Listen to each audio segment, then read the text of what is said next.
Sa isang maliit na bayan sa Batangas, araw-araw naglalakad si Mira papunta sa tindahan ng kanyang lola para tumulong magbenta ng kape at tinapay. Tahimik lang siyang dalaga, mahilig tumingin sa langit at mangarap ng pag-ibig na parang sa mga pelikula. Isang umaga, habang nag-aayos siya ng mga tinapay, biglang bumuhos ang malakas na ulan. Halos walang dumadaan sa kalsada maliban sa isang lalaki na basang-basa.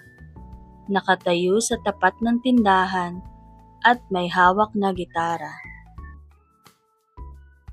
"Pwede po bang makisilong?" tanong ng lalaki. Ngumiti si Mira. "Sige, pumasok ka. Baka sipunin ka pa dyan."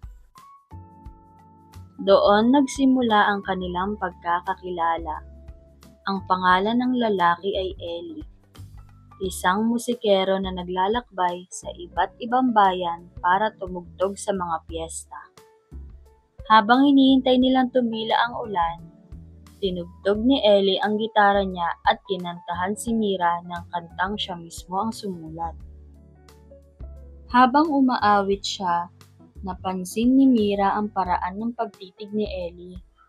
Hindi mapangahas, kundi puno ng pagkamangha, para bang ngayon na siya nakakita ng ngiti na ganon.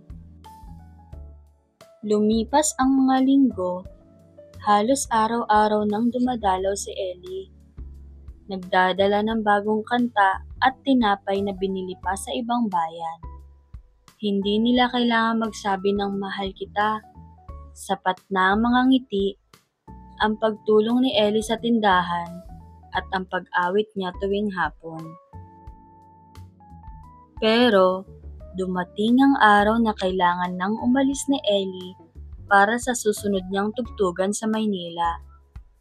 Bago siya sumakay ng bus, inaabot niya kay Mira ang maliit na papel na may nakasulat, "Kung sakaling umulan ulit, tumingin ka lang sa langit.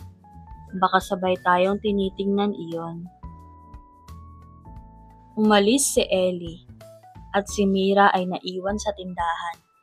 Bitbit ang sakit at saya ng unang pag-ibig. Lumipas ang isang taon, muling bumuhos ang ulan. Habang nag-aayos si Mira ng mga tinapay, may narinig siyang pamilyar na boses mula sa labas. "Pwede po bang makisilong ulit?" Paglingon niya, si Eli iyon. May hawak pa ring gitara, pero ngayon may dala na ring bulaklak. Ngumiti siya at sabi, "Akala ko hindi mo na babalikan ng ulan." Ngumiti si Eli pabalik, "Hindi ko kayang hindi ka balikan."